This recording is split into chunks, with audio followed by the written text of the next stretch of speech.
So I'm I'm really trying to wrap my head around a lot of this. What I notice is that I've seen a lot of videos, or should I say a slew of videos, where a lot of people who voted for Trump are now feeling the pain of their vote and regretting it. And mostly, I'll be honest with you, and I'm not saying anything to trying to be offensive to anyone, but the truth be told, from what I had discovered, that there were a lot of white men that voted for Trump. There were loyalists that voted for Trump.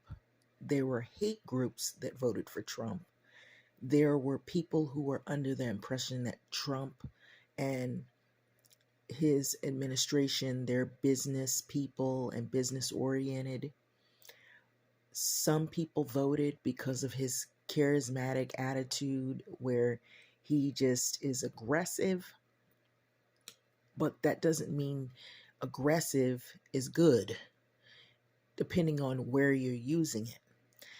The other thing that's troubling, most troubling, is that now we have ICE, which is Immigration Custom Enforcement.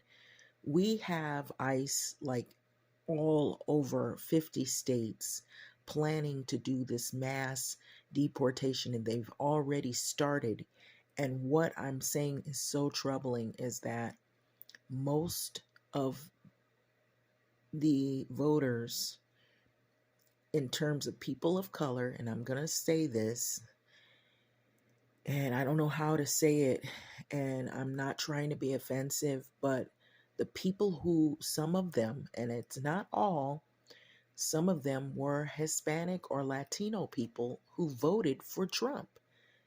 And somehow, in some of those people, those individuals' minds, they thought that if they're taxpayers or good citizens, or they're helping the economy by working and they're not troublemakers, that they wouldn't be deported, even though they don't have citizenship. But that is now proving to be the opposite. We're seeing that even the people who are, if you're a person that is fleeing the law from another country and you came here illegal, or if you're a person that was fleeing violence in another country and something bad and you wanted, as some people have said, a better life, and you come to the US, it doesn't matter who it is, all of those people are being rounded up and deported. And also, I was looking at a comedian. He's really funny the way he expresses. He does like impersonations of Donald Trump, and he's so good at it. He's a good impressionist. Is Godfrey.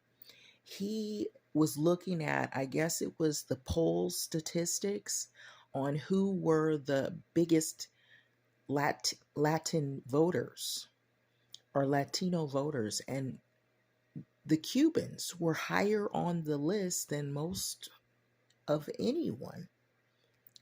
And they're also being rounded up.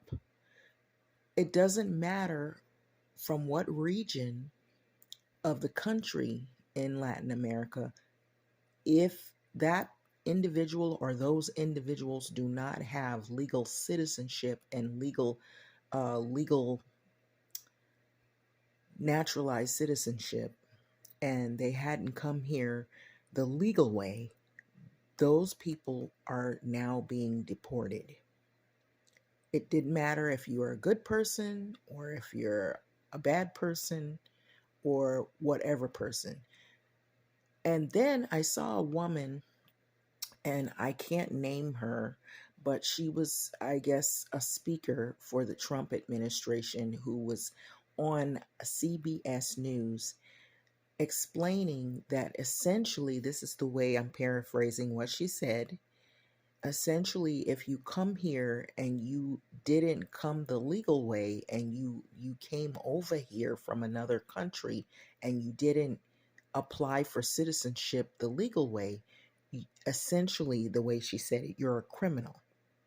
That's the way she put it. So even those people who claim to be these good people, if somebody in your family came here and you were born here and they didn't come the legal way, now it changes your life. It's affecting so many people. And it's not only that. What is also bad is there were videos that were made about Black people. And you need to read history, you need to look at history, and you need to do your homework about these people here in the US and the history of the US and what has happened in terms of the Black community before you put your mouth on the Black community and start name dropping and calling people out of their name. Now, I've heard some videos that, when, how would I say it, when things got real and people realized that they voted for this